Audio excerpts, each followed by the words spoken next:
and welcome to Tennessee 4-H Tech Changemakers, Lesson 1 on Programs for Digital Literacy. Our first topic today will be Foundation Skills for Digital Literacy. Our learning objectives for today's lesson will be to develop an understanding of basic terminology used for digital technologies, understanding of the Internet and ways it can be used, differences in primary storage types used in computing, the difference between broadband and the Internet, how websites monitor and collect data on you, and the basics of Bluetooth. Terminology used in computing. Understanding how to communicate effectively about technology is a crucial skill that can allow you to troubleshoot your device and quickly adapt to the changing technological landscape. Understanding the key vocabulary used in computing will provide you with the basic toolkit to get started with using a computer and understanding how to accomplish basic tasks. After completing this module, you should be able to identify different components of a computer and understand how they are used to complete tasks on your computer.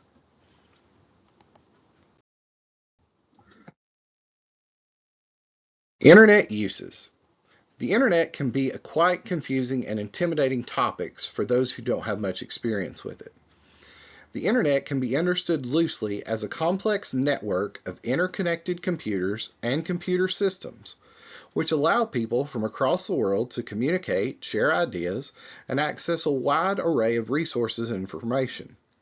The Internet does not live solely on a computer, but rather it can be accessed via many different digital devices, including cell phones, tablets, laptops, etc.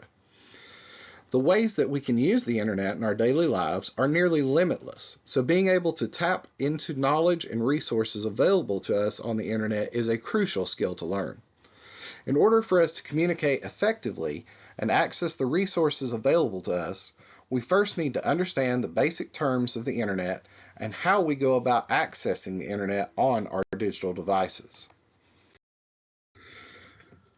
The Internet has a wide array of uses that can benefit us. It can be used to access healthcare information, online banking, shopping, learning new skills, socializing, sharing our work, starting an online business or storefront, and engaging with cultures from around the world. The uses of the Internet are really only limited by our own creativity.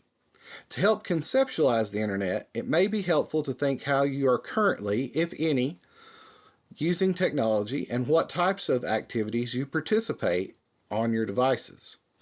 After completing this module, you should have a better conceptualization of the Internet and begin to brainstorm ways that you'd like to utilize and integrate the Internet into your life. Storage types. There are various types of storage that can be done on your computer, and there are certain uses for each type of storage.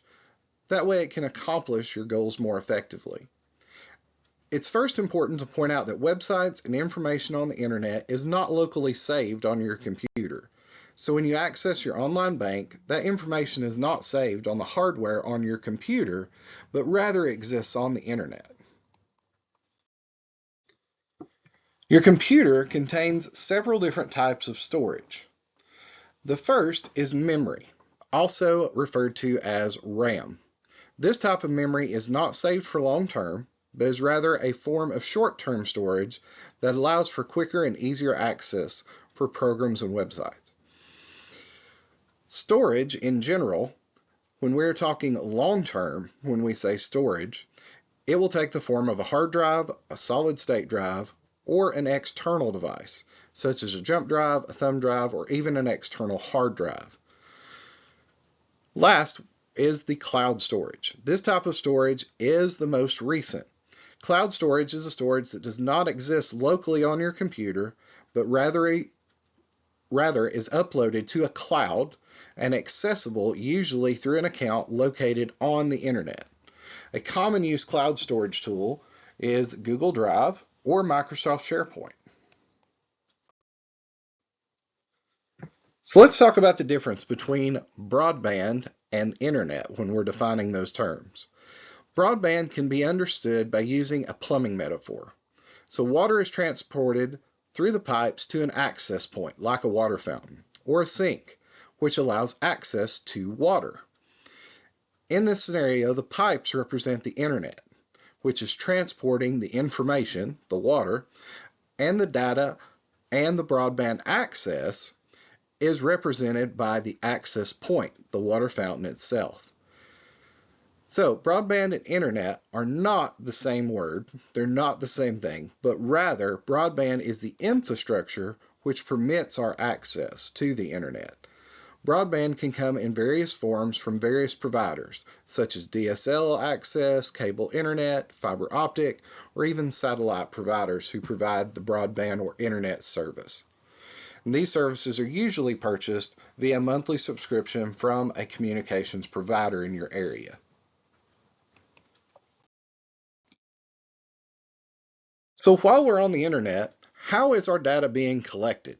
One common fear is that many people have about technology is that the threat that it poses to your privacy.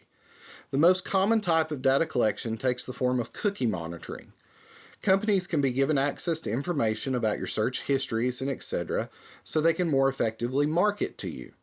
While this type of monitoring does not represent a threat to identity theft or cybercrimes, it can be disconcerting to know that companies have this access and can monitor your search history. So how can we take steps to limit that access?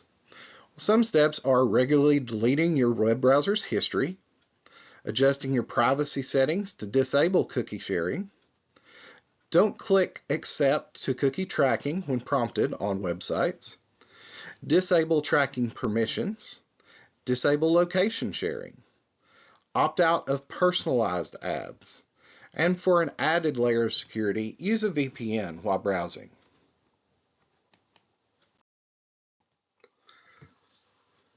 Lastly, what is Bluetooth? So Bluetooth is an incredibly useful tool that extends the use of our devices, but it's important to be aware that there are security concerns that come along with using Bluetooth. Hackers and cyber criminals can utilize a Bluetooth connection to gain access to your personal device. Therefore, it's important to be careful when connecting your device to another using Bluetooth. When you're not using Bluetooth, it is best practice to disable it on your device so you're not susceptible to a cyber attack. Depending on the particulars of your device, you can usually disable Bluetooth from your system settings or your preferences. Here are references for Lesson 1, where we received all of our information from the websites and information in this lesson. Thank you for your participation in Lesson 1. If you have any questions, please feel free to ask our STEM ambassador who is conducting this program or the 4-H agent accompanying them. Thank you.